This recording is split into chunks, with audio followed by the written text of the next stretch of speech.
जेठानी का मक्खन पराठा, देवरानी का फुल चीज पिज्जा। रोज की तरह शोभा आज भी किचन में जल्दी जल्दी सभी के लिए पराठे बना रही थी और बड़ी खुशी थी, साथ ही वो गुनगुना रही थी। आज भी जीने की तमन्ना है। शोभा ने गर्मा गर्म आलू का पराठा बनाया और उसने अपने आप से बोला, वाह भाई वाह, आज तो मैंने गर्मा गर्म आलू का पराठा बनाया है, वो भी मक्खन लगाकर। ये खाकर तो सभी मेरे दीवाने हो जाएंगे और फिर सबको ये समझ में आ जाएगा कि मैं अपनी देवरानी से कहीं ज्यादा बेहतर हूँ। आखिर होंगी भी क्यों नहीं, मैं इस घर की बड़ी बहू जो हूँ। जहाँ एक तरफ शोभा आलू के पराठे बनाकर खुश हो रही थी तो वहीं दूसरी तरफ शोभा की देवरानी कीर्ति की आंख खुलने में थोड़ी देर हो गई। कीर्ति ने घड़ी देखी और फिर अपने आप से बोली, हे भगवान, आज तो मुझे उठने में बड़ी देर हो गई। आज तो जेठानी जी ने कुछ अच्छा बना लिया होगा सबके लिए। फिर मैं क्या करूं? ऐसा करती हूँ कि आज मैं सबके लिए बाहर से कुछ ऑर्डर कर देती हूँ। अरे हाँ, मेरी सहेली सपना बता रही थी कि पिज्जा की एक नई दुकान खुली है जहाँ पर बहुत ही स्वादिष्ट पिज्जा मिलता है और मैंने तो उस दुकान का नंबर भी लिया था। तो चलो आज मैं वहीं से चीज बस्ट पिज्जा ऑर्डर कर देती हूँ। कीर्ति ने फोन करके सभी के लिए चीज बस्ट पिज्जा ऑर्डर कर दिया तो वहीं दूसरी तरफ शोभा अपने पराठों पर मक्खन लगाती हुई अपने आप से बोलती है, अब आएगा ना मजा। मैंने तो सबके लिए गर्मा गर्म मक्खन वाले आलू के पराठे बनाकर तैयार कर दिए, लेकिन देवरानी जी ने तो अभी तक कुछ बनाया ही नहीं है। आज तो सबको ये मानना ही पड़ेगा कि मैं ही सबसे अच्छी बहू हूँ। ऐसा कहते हुए शोभा डाइनिंग टेबल पर सभी के लिए नाश्ता लगाती है। तभी वहां कीर्ति आ जाती है। शोभा कीर्ति को देखकर ताने देते हुए कहती है, क्या बात है देवरानी जी, आज तो आप नाश्ता बनाने के लिए आई ही नहीं। रोज तो आधा नाश्ता आप ही बनाती हैं, आज क्या हो गया आपको? जेठानी जी, आप इतनी चिंता मत कीजिए। मैं किचन में नहीं आई तो क्या हुआ, नाश्ता तो फिर भी आधा मेरी तरफ से ही रहेगा। अच्छा, लेकिन वो कैसे? यही तो मेरी खासियत है जेठानी जी, अगर मैं कोई काम नहीं भी करती हूँ ना तो वो काम अपने आप ही हो जाता है। तभी डोरबेल बजती है और डिलीवरी बॉय पिज्जा देकर चला जाता है। कीर्ति वो पिज्जा टेबल पर लगाती है और सभी से कहती है, मैंने आज आप लोगों के लिए स्पेशल चीज बस्ट पिज्जा मंगवाया है, आप लोग खाकर देखिए, आपको बहुत पसंद आएगा। सच में माँ, ये तो आपने बहुत अच्छा किया, मुझे तो पिज्जा बहुत पसंद है। हाँ चाची, मुझे भी पिज्जा बहुत पसंद है। बच्चों का क्या है, उन्हें तो पिज्जा पसंद ही आएगा, लेकिन देवरानी जी को ये नहीं पता हमारे साथ हमारे सास ससुर और हमारी दादी सास और दादा ससुर भी रहते हैं। उन लोगों को तो ये पिज्जा बिल्कुल भी पसंद नहीं आएगा, वो तो सिर्फ मेरा पराठा ही खाएंगे। तभी उनके दादा ससुर पिज्जा का एक पीस उठाते हैं और खाते ही कहते हैं, अरे बहू वाह, ये तो बड़ा ही नरम है और साथ में बहुत स्वादिष्ट भी।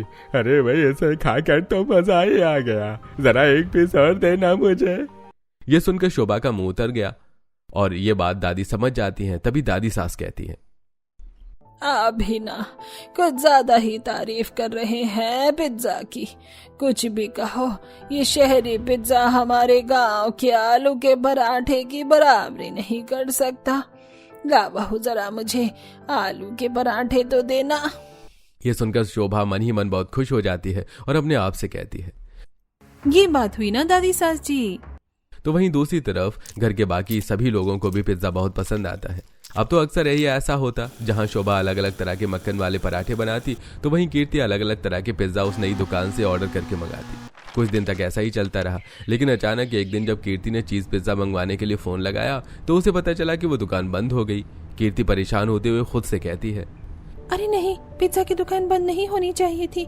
सबको वहाँ का पिज्जा कितना पसंद था, लेकिन अब कर भी क्या सकती हूँ। चलो किचन में जाकर देखती हूँ आज क्या बनाना है।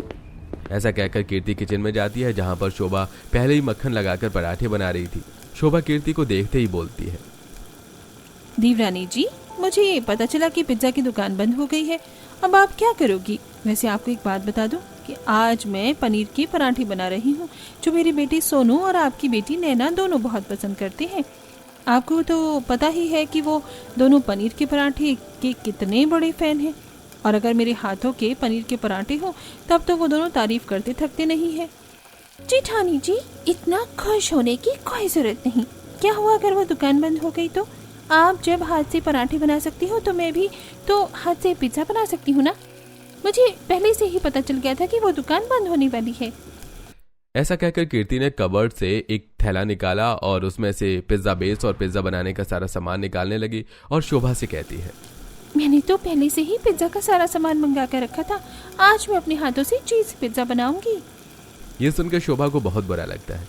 तभी वो अपने पराठों पर मक्खन डालते हुए बोलती है, आज तो मेरे पराठों से डबल खुशबू आएगी, क्योंकि मक्खन पराठों पर मैंने थोड़ा ज्यादा ही डाल दिया है। तभी मक्खन से धुआं उठता है और धुआं पूरे किचन के साथ साथ घर में भी फैलने लगता है। ये देखकर कीर्ति कहती है, क्या जेठानी जी, आपने पूरे घर में धुआं धुआं करके रखा हुआ है? हाँ तो धुआं तो होगा ही, देख नहीं रही हो कितनी अच्छी खुशबू आ रही है पूरे घर में। मेरे हाथों से निकला हुआ मक्खन है ये, तभी तो इतनी खुशबू आती है। मेरी माँ ने मुझे बनाना सिखाया था गाँव में। तुम क्या जानो हाथों से निकले हुए मक्खन का टेस्ट। आप तो रहने ही दीजिए जेठानी जी, इससे तो अच्छी मेरी चीज है जो कम से कम इतनी स्मेल तो नहीं करती, बस शांति से टेस्ट दे देता है मेरी तरह। वो तो ठीक है देवरानी जी, लेकिन घर में भला चीज पिज्जा बनेगा कैसे, इस बारे में सोचिए। कीर्ति अपनी जेठानी की बात सुनकर मुस्कुरा देती है। उसके बाद वो तवा उठाती है और गरम गैस पर होने के लिए रख देती है। फिर वो तवे पर पानी छिड़कती है और पिज्जा बेस रख देती है। उसके बाद सारे सॉस और चीज डालकर वो उसे ढक्कन से ढक देती है। थोड़ी देर में पिज्जा तैयार हो जाता है। शोभा ये देखकर काफी जल जाती है। उसके बाद कीर्ति अपने बनाए पिज्जा पर ढेर सारी एक्स्ट्रा चीज डालती है। तभी शोभा भी अपने पनीर पराठों के ऊपर मक्खन की एक टिकिया डालती है और फिर दोनों अपना अपना नाश्ता लेकर डाइनिंग टेबल पर जाते हैं। और तभी बच्चे पिज्जा देखकर बहुत खुश होते हैं और कहते हैं, अरे वाह चाची, आपने पिज्जा बनाया है, आज तो मजा ही आ जाएगा। ओहो बली बली। बच्चों, मैंने तुम्हारे लिए पनीर के पराठे बनाए हैं। लेकिन माँ, पिज्जा की तो बात ही अलग होती है, हम तो पिज्जा ही खाएंगे। वाह भले भले ते, शाबाश शाबाश। बच्चों की बात सुनकर शोभा अपने मन में बोलती है, मैंने तो सोचा था कि बच्चों को मेरा पनीर पराठा ज्यादा पसंद आएगा, लेकिन इन्हें तो देवरानी जी का पिज्जा ही खाना है। खैर कोई बात नहीं, घर में बाकी लोग तो बड़े मजे लेकर मेरे पराठे ही खा रहे हैं। कीर्ति शोभा के पास आती है और चुपचाप से कहती है, जेठानी जी, सभी लोग आपके पराठे खा रहे हैं, लेकिन बच्चों को तो मेरे हाथ का पिज्जा ही पसंद है। और ऐसा कहकर वो सभी को पिज्जा सर्व करने लगी। सभी लोग ढेर सारे मक्खन वाले पनीर पराठे और ढेर सारी चीज वाला पिज्जा खाते हैं और दोनों बहुओं की बहुत तारीफ करते हैं। तभी कीर्ति अपनी सास से बोलती है, माँ जी, पिज्जा बनाने के लिए चीज खत्म हो गई है, तो मैं बाजार जा रही हूँ। सोच रही हूँ चीज के साथ साथ कुछ अलग अलग चीजें भी खरीद के ले आऊँ, जिससे पिज्जा बनाने में आसानी हो जाए। ठीक है बेटा, शोभा भी कह रही थी बाजार जाने के लिए, उसे भी साथ लेती जा। शोभा भाभी बाजार जाकर क्या करेंगी, वो तो अपने हाथ से ही मक्खन निकालती है। तभी शोभा कहती है, देवरानी जी, निकालती हूँ, लेकिन मक्खन निकालने के लिए दूध तो चाहिए होता है ना, बस मुझे वही लाना है बाजार से। अब दोनों बहुएं साथ में बाजार जाती हैं। कीर्ति अपने लिए ढेर सारा चीज और पिज्जा बनाने की कुछ और सामान खरीदती है। वहीं शोभा अपने लिए ढेर सारा दूध लेती है और दोनों ही मार्केट से घर आ जाती है। शाम को कीर्ति की सास अपनी दोनों बहुओं को बुलाकर कहती है, अरे बहू, तुम दोनों ने देखा नहीं, बच्चे स्कूल से आ गए हैं और उन्हें भूख लगी है। ऐसा करो कि तुम दोनों बच्चों के लिए कुछ बना कर ले आओ, साथ में हम सभी भी थोड़ा थोड़ा खा लेंगे। ठीक है माँ जी। दोनों किचन में जाती हैं तो वहां पर शोभा के बनाए हुए पराठे और कीर्ति का बनाया हुआ पिज्जा पहले से ही रखा हुआ था। दोनों अपने अपने पिज्जा और पराठे को गर्म करती हैं और लाकर सभी के सामने रख देती हैं। सभी लोग वो पराठे और पिज्जा खा लेते हैं। ऐसे ही समय बीत रहा था। एक दिन कीर्ति की सास अपनी दोनों बहुओं को बुलाकर कहती है, देख रही हो शोभा बहू, कीर्ति बहू, बाहर झमाझम बारिश हो रही है और हम सभी का कुछ चटपटा खाने का मन कर रहा है, जरा आज कुछ चटपटा बना ले। ठीक है माँ जी, तो मैं आज आप लोगों के लिए मसाला चीज पिज्जा बना कर लाती हूँ। बारिश में तो मसाला चीज पिज्जा खाने का मजा ही अलग है। और माँ जी, मैं आप लोगों के लिए मसाला पराठा बना कर लाती हूँ, एकदम चटपटा और ढेर सारी मक्खन के साथ। दोनों किचन में जाती हैं और शोभा मसाला पराठा बनाती है और कीर्ति एक्स्ट्रा चीज पिज्जा बनाती है और वो अपनी सास के सामने लाकर रख देती है। तभी उनकी दादी सास कहती है, बेटा ये क्या, तुम लोगों ने पिज्जा और पराठा लगा रखा है? इसके अलावा भी तो दुनिया में चीजें हैं, जरा इन चीजों से बाहर निकल कर ये भी देखो कि बहुत कुछ है दुनिया में बनाने और खाने के लिए। और उसके बाद सभी लोग खाना खा लेते हैं। अगले दिन कीर्ति जब किचन में जाती है तो देखती है कि जेठानी अपने हाथ से दूध को मसल मसल कर मक्खन निकाल रही थी। जैसे ही उसने कीर्ति को देखा तभी शोभा बोलती है, देवरानी जी, देखा तुमने कैसे मैं अपने हाथों से मक्खन निकाल रही हूँ? यही तो है मेरे स्वादिष्ट पराठे का राज, जो आपके पिज्जा में नहीं आता। कीर्ति मन में सोचती है, जेठानी जी, को अपने हाथों से निकले हुए मक्खन का कितना घमंड है। ऐसा करती हूँ कि आज मैं उनका मक्खन ही बदल देती हूँ। तभी शोभा किसी काम से बाहर जाती है और उतनी ही देर में कीर्ति फ्रिज से मक्खन की टिक्कियां निकालती है और शोभा के मक्खन को बदल देती है।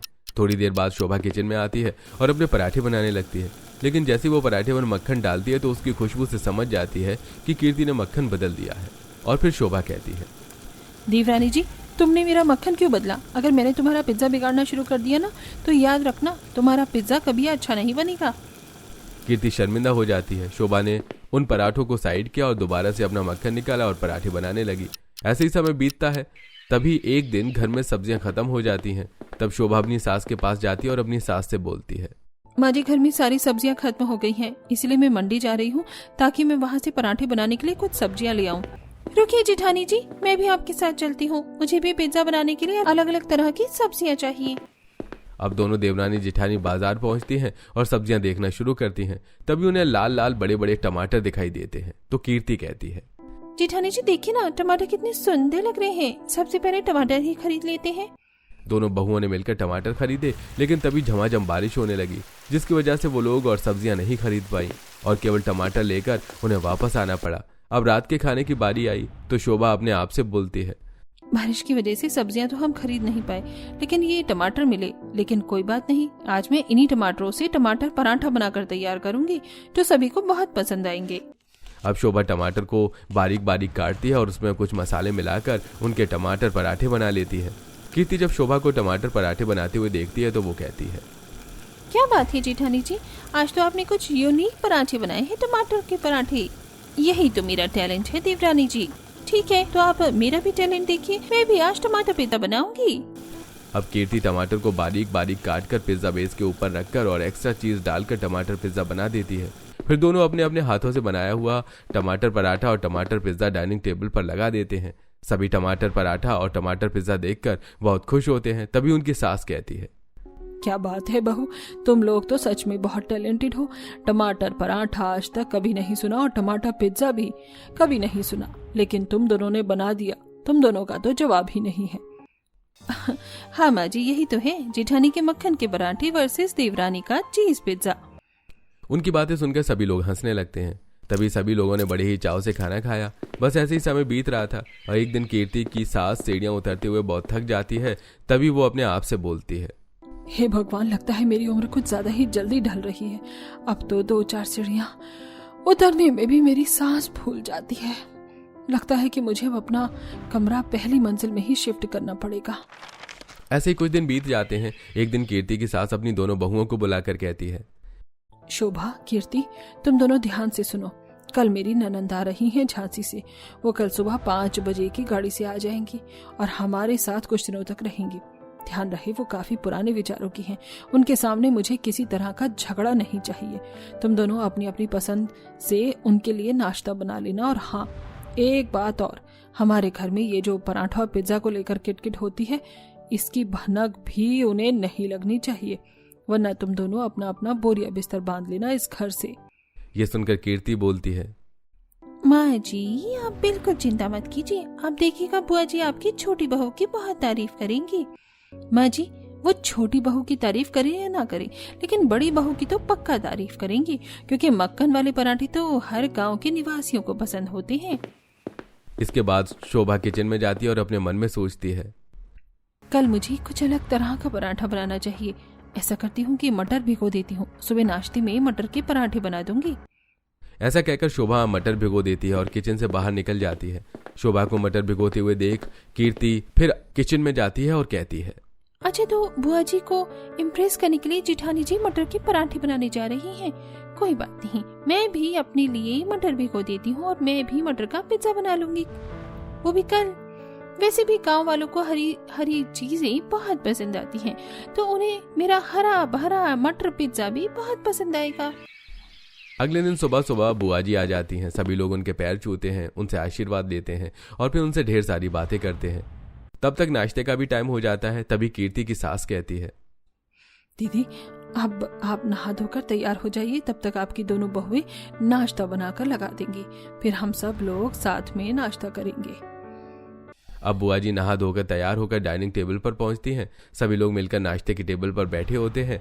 तभी शोभा अपने मटर पराठे लेकर वहां आती है और कहती है, लीजिए बुआ जी, मेरे हाथों के बने हुए मटर के पराठे खाइए, वो भी एक्स्ट्रा मक्खन के साथ, आपको मजा ही आ जाएगा। तभी कीर्ति भी वहां पर अपना मटर पिज्जा रखते हुए कहती है, बुआ जी आप इन हरी भरी मटर से बना हुआ मटर पिज्जा खाकर देखिए, आपको मजा ही आ जाएगा। इसमें मैंने एक्स्ट्रा चीज भी डाली है, आपको बहुत पसंद आएगी। ये सब सुनकर बुआ जी कहती हैं, बेटा ये सारी चीजें नहीं खाती हूँ मैं तो बस सिंपल खाना ही खाती हूँ। बुआ जी की ये बात सुनकर शोभा कहती है, कोई बात नहीं बुआ जी, आप 10 मिनट बैठिए, मैं आपके लिए सिंपल सा मक्खन का पराठा बनाकर ला देती हूँ। और बुआ जी मैं आपके लिए सिंपल सा चीज पिज्जा बनाकर ला देती हूँ। क्या हो गया है तुम लोगों को? बच्चों पिज्जा पराठा बस यही खाना पसंद करती हो? क्या तुम्हें ये नहीं पता कि क्या ये सब शरीर के लिए कितना नुकसानदायक होता है? और तुम दोनों पराठे और पिज्जा की दुनिया से बाहर निकलकर अपने घर वालों को देखो। इन लोगों को देखकर तो ऐसा लगता है कि रात को छोले भिगोए थे और सुबह वो फूल गए हैं। इन सभी घर वालों का पिज्जा पराठा खिला खिलाकर क्या हाल कर दिया है तुमने? इन्हें देखकर तो मुझे ऐसा लग रहा है कि कसरत तो दूर, ये लोग तो जलते हुए भी हाफ जाते होंगे। हाँ दीदी, ऐसा तो हो ही रहा है। आजकल मैं थोड़ा भी चलती हूँ तो हाफ जाती हूँ। सुना तुम दोनों ने? अब मैं चाहती हूँ कि दोपहर में खाने में तुम लोग कुछ सात्विक खाना, कुछ सादा खाना बनाकर लाओ और हम सब मिलकर वही खाएंगे। बुआ जी की ये बात सुनकर दोनों बहुएं थोड़ी परेशान होती हैं। वो किचन में जाती हैं। तब शोभा कहती है, बुआ जी तो सात्विक खाना खाती हैं, हमें उनके लिए कुछ सिंपल सा खाना बनाना होगा, वरना वो हमें बहुत डांटेंगी। तो ठीक है ना, हम बुआ जी के लिए आलू की सब्जी, अरहर की दाल चावल रोटी बना देते हैं और बाकी लोगों के लिए पिज्जा और पराठा। अब शोभा और कीर्ति मिलकर बुआ जी के लिए आलू की सब्जी, अरहर की दाल चावल और रोटी बनाती हैं और बाकी के लोगों के लिए पिज्जा और पराठा। और उसके बाद वो लोग पूरा खाना टेबल पर लगाते हैं। बुआ जी अपनी प्लेट में दाल चावल सब्जी रोटी निकालती हैं। उन्हें देखकर बाकी लोग भी अपनी प्लेट में दाल सब्जी रोटी निकालते हैं। सभी लोग खाना खाते हैं। रोल पिज्जा और पराठा खाने वाले इस परिवार को आज दाल चावल सब्जी रोटी का स्वाद बहुत भाता है। तभी सोनू कहता है, माँ कितनी दिनों बाद सादा खाना खाने को मिला है और ये कितना अच्छा लग रहा है, इसे खाकर तो मजा ही आ गया। हाँ माँ, सोनू भैया सच कह रहे हैं। इतना ऑयली खाना रोज रोज खाकर तो जैसे भूख ही नहीं लगती थी, लेकिन आज तो बड़ा ही अच्छा लग रहा है। सभी लोगों ने वो दाल चावल सब्जी रोटी खा ली और पिज्जा पराठा पूरा का पूरा बच गया। तब शोभा बोलती है, देवरानी जी, इन लोगों ने तो हमारा पिज्जा और पराठा खाया ही नहीं। कोई बात नहीं, ये पिज्जा और पराठा खाने के लिए हम तो है ना, चलो हम ये खा लेते हैं। हाँ जेठानी जी, वैसे भी तो मैं पिज्जा ही खाती हूँ, मुझे तो ये सादा खाना पसंद ही नहीं है।